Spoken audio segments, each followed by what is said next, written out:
This is your ultimate stop for everything sports. The Golden State Media Concepts Sports Podcast. Should I say more? From the NFL, MLB, the NBA to MMA, it's all in here. The Golden State Media Concepts Sports Podcast. Listen now.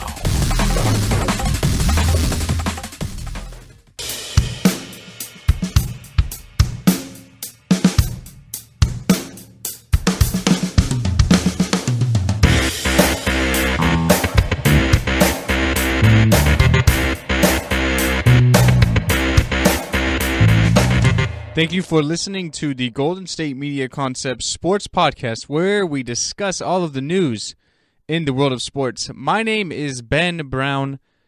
Anthony is out of the studio today. He has unfortunately had some car trouble. It may be a little rainy out in Washington, D.C. right now with the whole presidential inauguration getting set to go on, Donald Trump being inducted as our 45th president of the United States. But here on the West Coast, here in Sacramento, it's about the closest thing we will probably ever see to a hurricane. The weather is absolutely terrible. It's raining super hard. The wind is howling like crazy. If you're out here on the West Coast, I know it's been raining down in LA as well. Be safe. Leave early. Make sure you don't do anything stupid. There's some stupid people out there driving like always, so just kind of be safe. Make sure you're okay. But anyways, it is absolutely terrible weather out here, unlike it is back east where we're getting ready to make history, having Donald Trump inducted as our new president and everything. So anyways, that's not what we're going to talk about today. Of course, this is the sports podcast.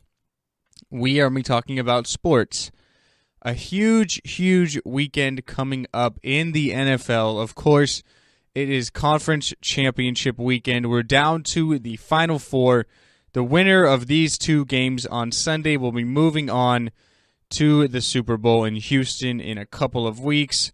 In the first segment, we will be previewing both of these games. I will give my official predictions, what I think is going to happen, what I hope happens. And honestly, I just hope for really, really good games.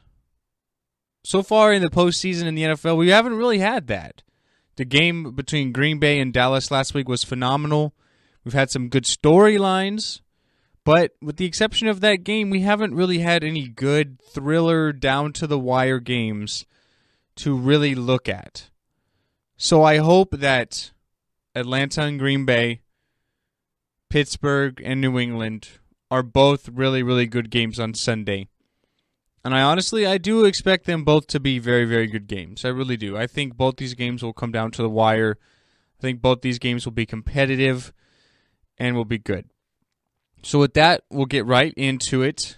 Start off with the first game on Sunday, 12 o'clock Pacific kick, 3 p.m. Eastern Time.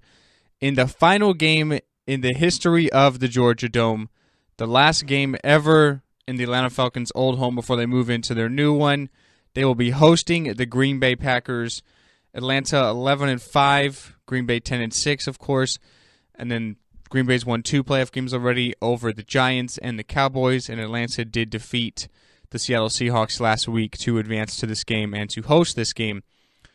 Atlanta's averaging 35 points per game at home, the number 1 scoring offense in the NFL. The Green Bay Packers are coming in absolutely depleted on both sides of the ball.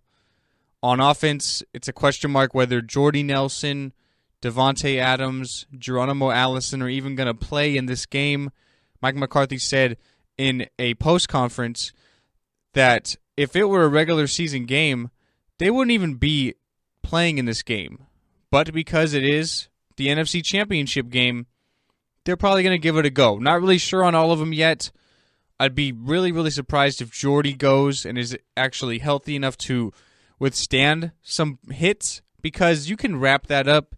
You can maybe take like a steroid injection, a shot. But once you get hit, once you get tackled right on those ribs, it's going to be very, very painful. So if he's going to be able to go all the way through, I'd be really surprised. Devontae Adams is battling an ankle injury. Geronimo Allison is battling a hamstring injury. A couple of things that for wide receivers, you'll be able to tell instantly if they're really, really troublesome or not. You look on the Atlanta side, Julio Jones dealing with a toe injury. He has not practiced all week long. He's expected to play. He didn't practice a lot last week, but he did re-aggravate that toe injury. Going to be interesting to see how much that affects him. In the first meeting between these two teams, it came down to the wire. Atlanta won within the last few seconds, 33-32. A game in which Julio Jones was limited because of an injury as well. So some of the other guys, Mohamed Sanu, Taylor Gabriel, and then you look at that running game, the two-headed monster between Devontae Freeman and Tevin Coleman. They had to rely on them pretty heavily in that first meeting. I would expect the same in this game if Julio Jones is not healthy enough to really give it his all. He might be out there just simply as a decoy. A lot of times you see that happening with these star wide receivers. Because they're out there, they're going to demand a lot of attention, although they're not really capable of doing what they normally are in the regular season if they were healthy. So it's going to be interesting to see. Here's my thoughts on the game. Atlanta's a 4-point favorite. Really kind of surprised it's only 4 points. They have pretty much every advantage in this game with the exception of quarterback. Better offense, better defense, at home, but yet they're only a 4-point favorite. Normally, when you look at the home team, that's 3 points already there, so you can basically say on a neutral ground, Vegas would put Atlanta at a 1-point favorite. Just imagine if the tides were turned at the quarterback position. You put Matt Ryan on the Green Bay Packers right now, and you put Aaron Rodgers on the Atlanta Falcons right now. What would we be talking about? We would say probably that this game is going to be a blowout. 41-20, 38-17. You give Aaron Rodgers those two running backs, the number one scoring offense in the league, the best pass rusher in the game in Vic Beasley, and you put Matt Ryan on an injury-plagued team. No real healthy wide receivers with the exception of Randall Cobb. The defense is so banged up. You have safeties playing cornerback. This game will be an absolute blowout. Aaron Rodgers is single-handedly carrying this Green Bay Packers team. I would have thought that Dallas, if you would have given them another 5 minutes last week, Dallas would have beat the Packers. Because they got off to such a slow start offensively, they were down 21-3. The Packers did just enough to hold on to and to win the game.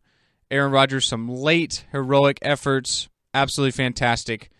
He's single-handedly carrying this team. He's playing the best quarterback we have really probably ever seen during this 8-game winning streak, this stretch right now. Can Aaron Rodgers do it one more time? So as far as my prediction goes, I should probably pick the Atlanta Falcons. Honestly, they have everything going for them. They're at home in the last game of the Georgia Dome, so it's going to be kind of an emotional game. They have the number one scoring offense. They average 35 points at home. Green Bay has a 31st ranked pass defense. Matt Ryan, fantastic year. But I'm going to ride with Green Bay in this game. I should pick Atlanta. I honestly should pick the Atlanta Falcons. But I'm going to ride with Green Bay in this game. I rode with them against the Giants. I rode with them against Dallas. It's only fitting that I stick with the Green Bay Packers train here and Aaron Rodgers going into the Super Bowl. If there's one distraction for the Atlanta Falcons, one, it's maybe Kyle Shanahan. Does he have maybe a little bit of things on his mind? Of course he does.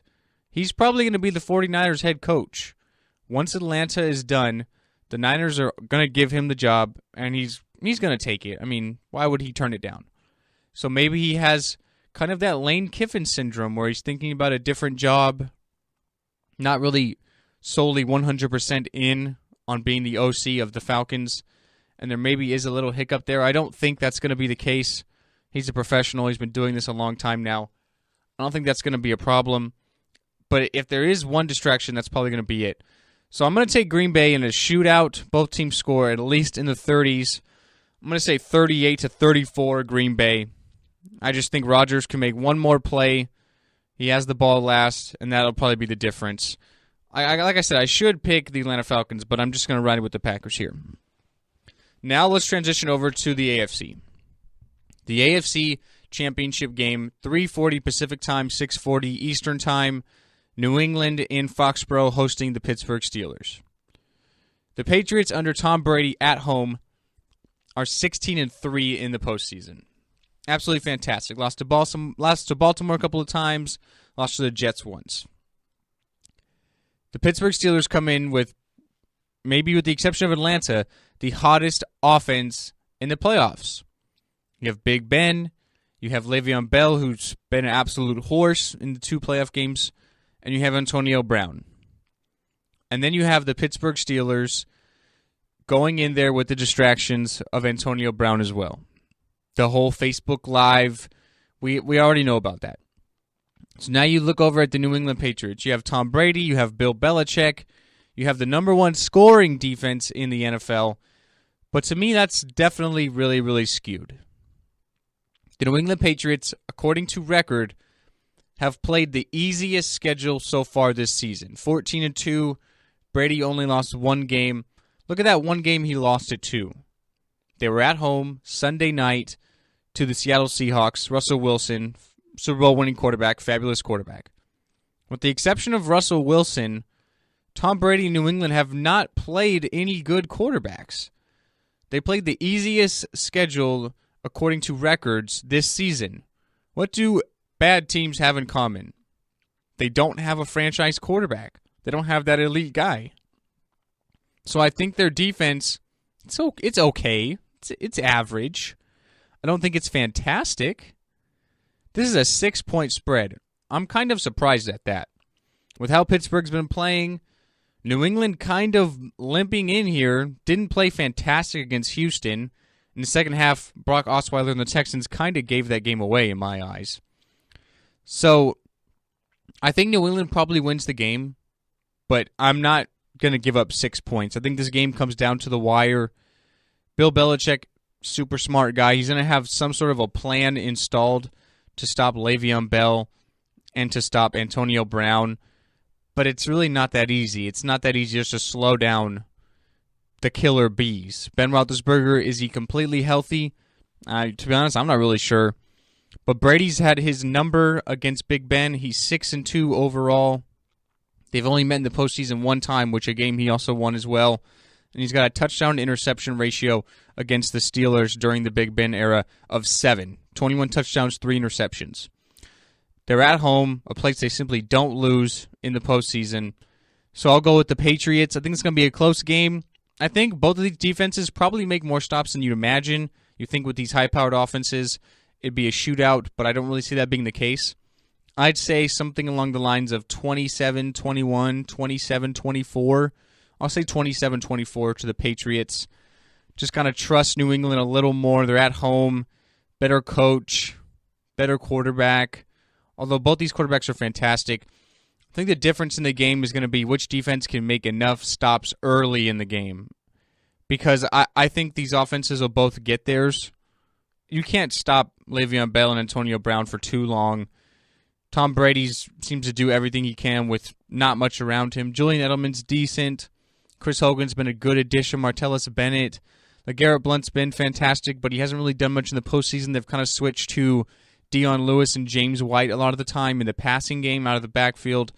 So, interested to see what the Patriots do. I think LeGarrette Blount could be kind of an X factor in this game if they kind of get back to the ground game. He's a former member of the Pittsburgh Steelers, so he might have a little bit of wanting to get them over in his mind, you know what I mean? And he's been great, especially on the goal line, 18 touchdowns this year. He had 1,161 yards rushing, so it could be interesting, but I'll take the Patriots and I'll take the Packers to move on to the Super Bowl. But I honestly think the winner of this game in the AFC, the Steelers and the Patriots, wins the Super Bowl no matter what happens between Atlanta and Green Bay. But those are my picks for the championship games. We'll take our first break at the show. After the break, we're going to talk about Russell Westbrook.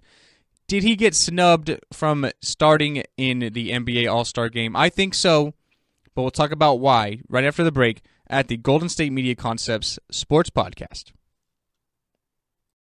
Tired of searching the vast jungle of podcasts? Now listen close and hear this out. There's a podcast network that covers just about everything that you've been searching. Hey! The Golden State Media Concepts Podcast Network is here. Nothing less than a podcast bliss with endless hours of podcast coverage. From news, sports, music, fashion, cooking, entertainment, fantasy, football, and so much more. So stop lurking around and go straight out to the Golden State Media Concepts Podcast Network. Guaranteed to fill that podcast itch. Whatever it may be. Visit us at www.gsmcpodcast.com. Follow us on Facebook and Twitter, and download us on iTunes, SoundCloud, and Google Play.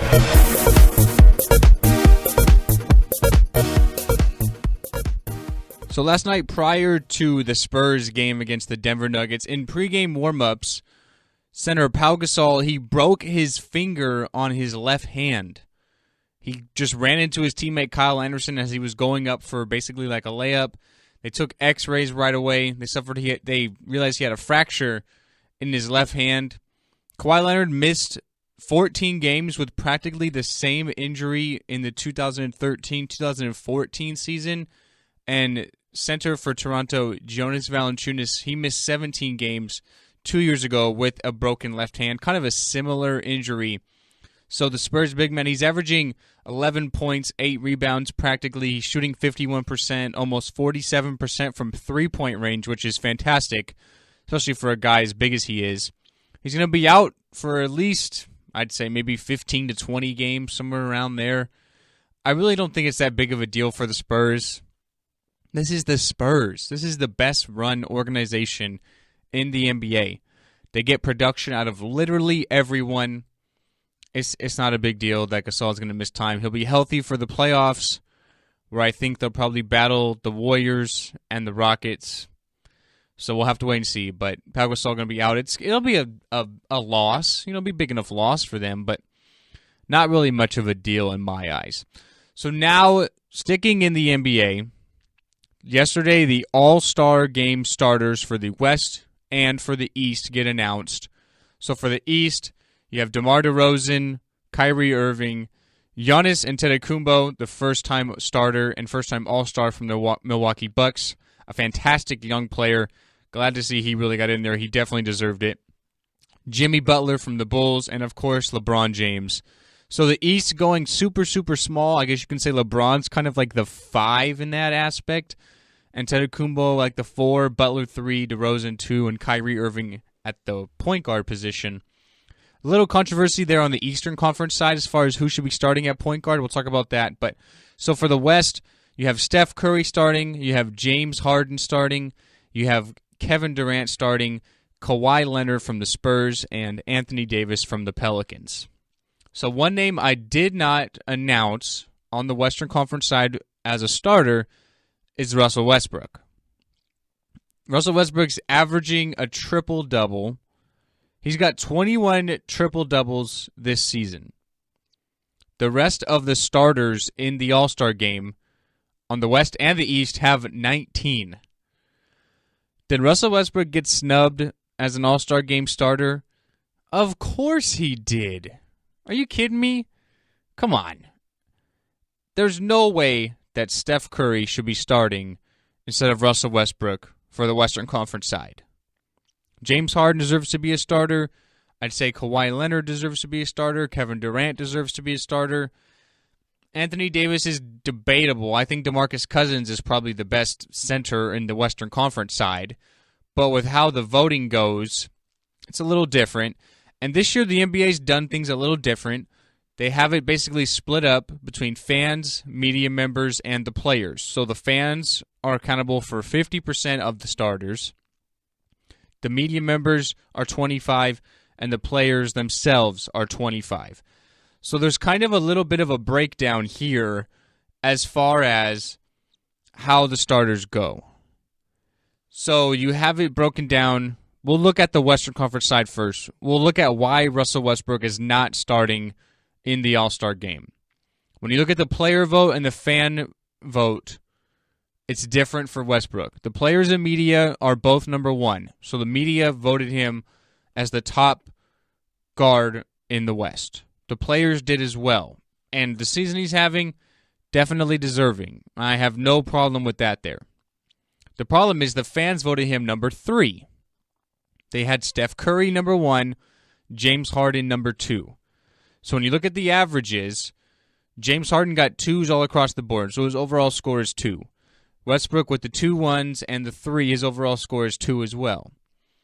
And then you have Steph Curry, he got 3s from the player and media and 1 from the fans. Well, the NBA decided the fans are the tiebreaker. The fan vote is the tiebreaker because Steph Curry was number 1 in the fan vote, and James Harden was number 2 in the fan vote, and Russell Westbrook was number 3 in the fan vote. He's not starting in the All-Star game. Same thing goes with the Eastern Conference side. So Kyrie, according to the players, was number 1, the fans was number 1, and the media was number 3. So he has the lowest score at 1.5. Then you have Isaiah Thomas from Boston, who a lot of people thought should have been starting in the All-Star game. Then you have DeMar DeRozan from Toronto. DeRozan got number 3 from the fans, 3 from the players, and 2 from the media.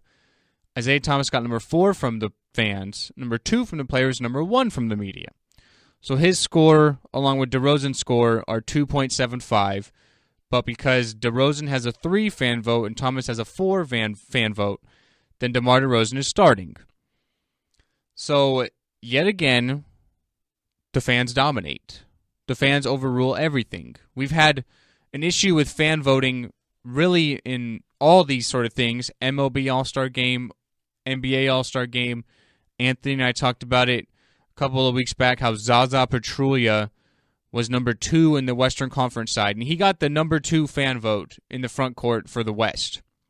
His overall score was 6.5, which was number 6 overall, because he got 12th by the players, number 10 by the media. But he had number 2 by the fans, which kind of ridiculous in my eyes. But anyways, switching over, back to what I was going to say. So the fans get the ultimate tiebreaker. So yet again, they try to change it up, but it's still flawed. If anything, I think the players and the media should have the tiebreaker, not the fans. But I guess it makes sense. This game is for the fans. You're going to give them what they want. They're the tiebreaker, so I get that.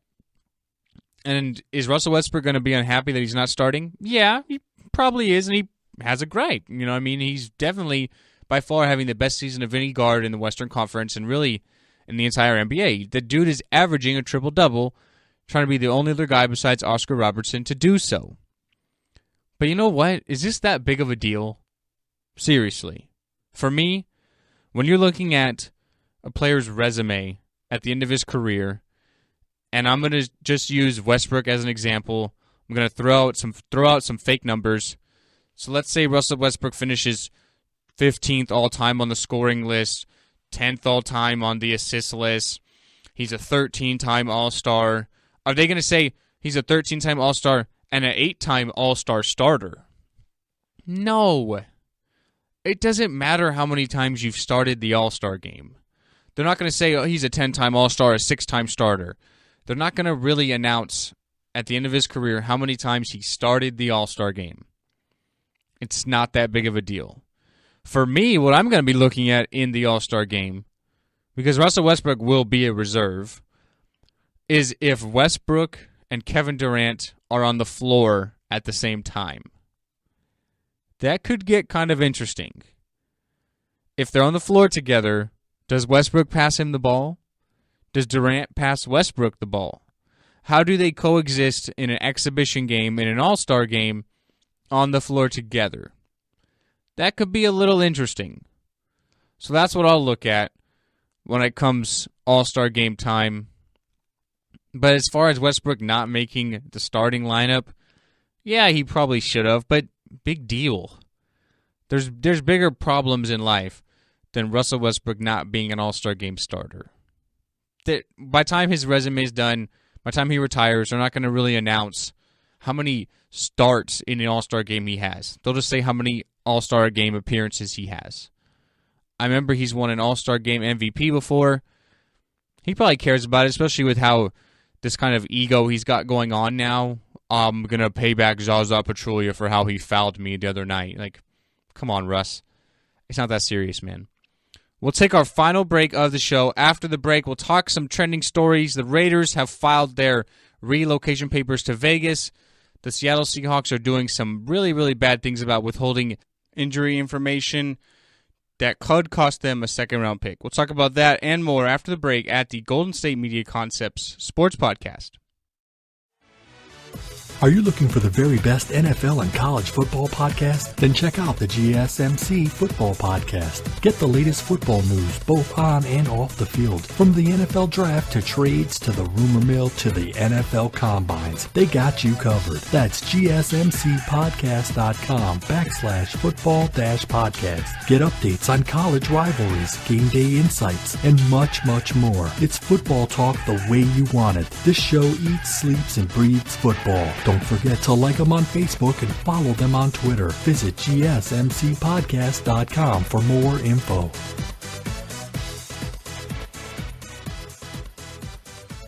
Welcome back into the Golden State Media Concepts Sports Podcast. Earlier in the year, the Seattle Seahawks had a fifth-round pick taken away from them, had a couple of fines because of some OTA practices that they were doing.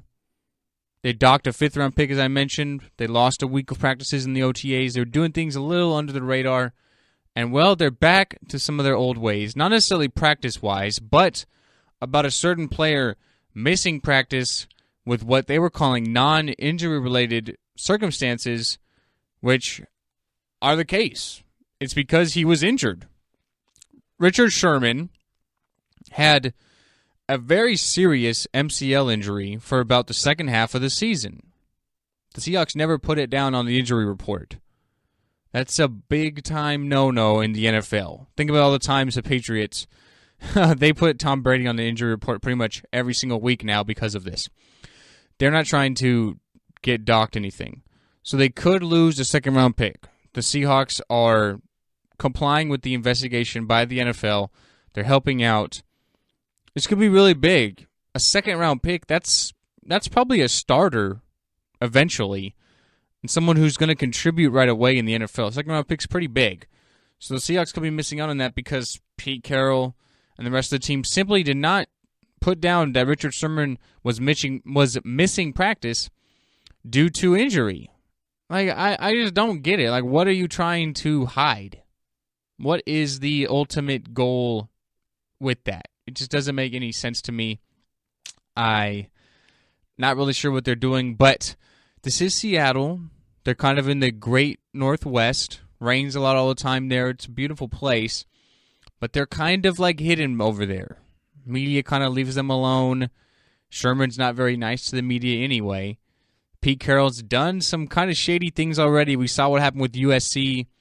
They already lost their fifth-round pick, which if they were to lose their second-round pick, the fifth-round pick would come back. This will kind of get elevated, kind of like two wrongs make a bigger wrong in this instance. Not that they're both going to be taken away, but that it'll just get worse. So, kind of interesting there, but the Seahawks, I mean, like, what are you doing? Like, what are you thinking? Like, is it that big of a deal to put on the injury report, oh, he's got an MCL injury. He's got a knee injury. Yeah, that's why he's missing games. Not that it's non-football related. Are you trying to hide something? Do you think that by doing that, someone will finally target Richard Sherman and you'll realize this guy's kind of banged up? He doesn't really have it going 100% this week. People could probably exploit some mismatches if they targeted him, but because teams don't know that he's injured, maybe they won't do that. That's maybe the only thing I could see as far as reasons-wise they would do that. But otherwise, I mean, they could be missing a second-round pick in the draft this upcoming year, which is big. Second-round picks are starters eventually and people that can contribute right away. So I just kind of don't really get it. But I don't know, man. So switching gears, staying in the NFL, yesterday afternoon, kind of like later in the morning, I should say, the Oakland Raiders officially filed their paperwork to relocate to Las Vegas. It's been rumored all along. They officially filed paperwork to do it. Mark Davis and the Raiders simply just could not get a stadium deal done in Oakland. The voters in the NFL will have a vote at the owners' meetings in Phoenix between March 29th and March 26th and March 29th. So within the next couple of months, we'll have an idea if the Las Vegas Raiders is seriously going to happen. Think about this. In 2 years, we could have 3 NFL franchises moving. You had the St. Louis Rams move to L.A., you had the San Diego Chargers move to L.A., now you could have the Oakland Raiders move to Vegas. They already have support of Cowboys owner Jerry Jones and Patriots owner Robert Kraft, who are probably the 2 biggest owners in the NFL. So you already have the backing of the 2 biggest owners in the NFL. You need a 3/4 majority vote. This is going to happen. The owners get money because of the relocation fee. You already have the 2 biggest names backing the decision.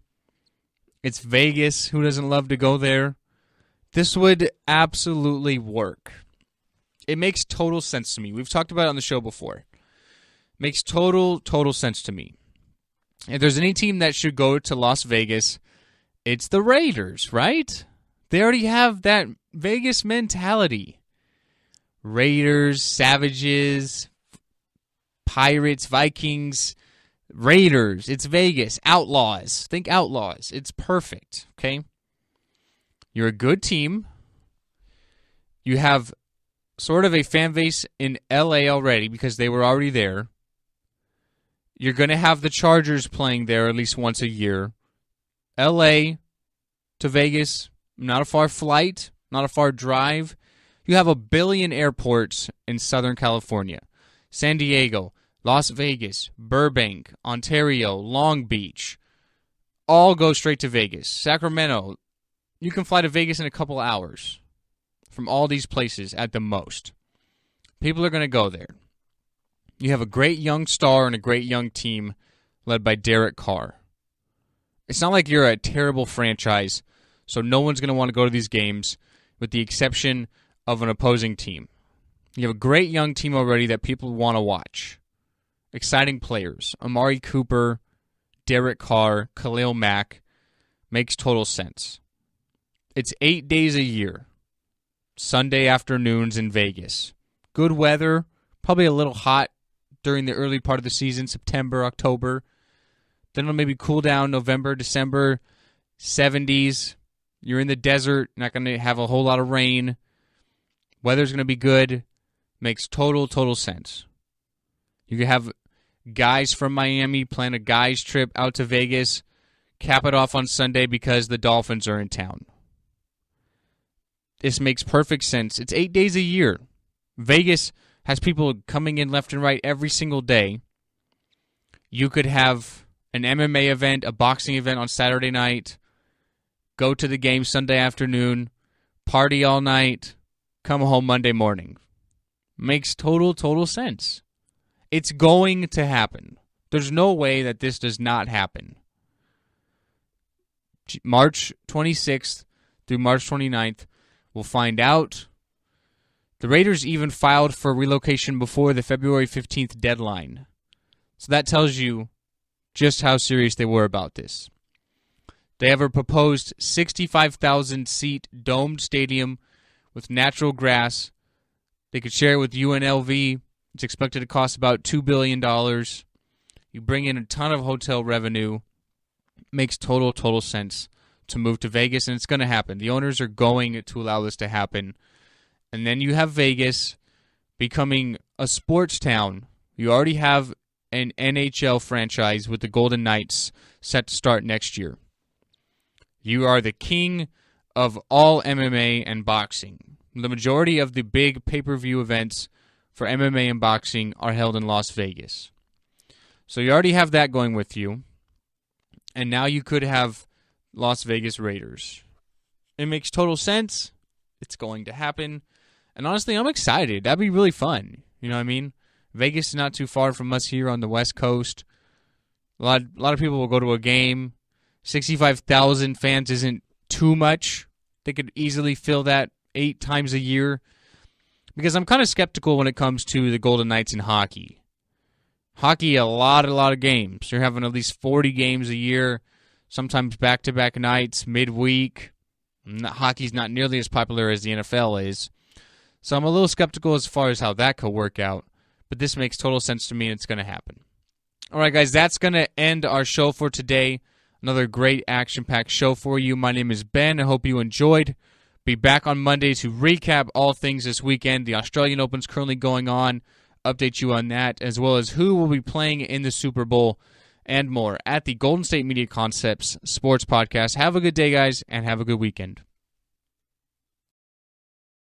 You've been listening to the Golden State Media Concepts Sports Podcast, part of the Golden State Media Concepts Podcast Network. You can find this show and others like it at www.gsmcpodcast.com. Download our podcast on iTunes, Stitcher, SoundCloud, and Google Play. Just type in GSMC to find all the shows from the Golden State Media Concepts Podcast Network, from movies to music, from sports to entertainment, and even weird news. You can also follow us on Twitter and on Facebook. Thank you, and we hope you have enjoyed today's program.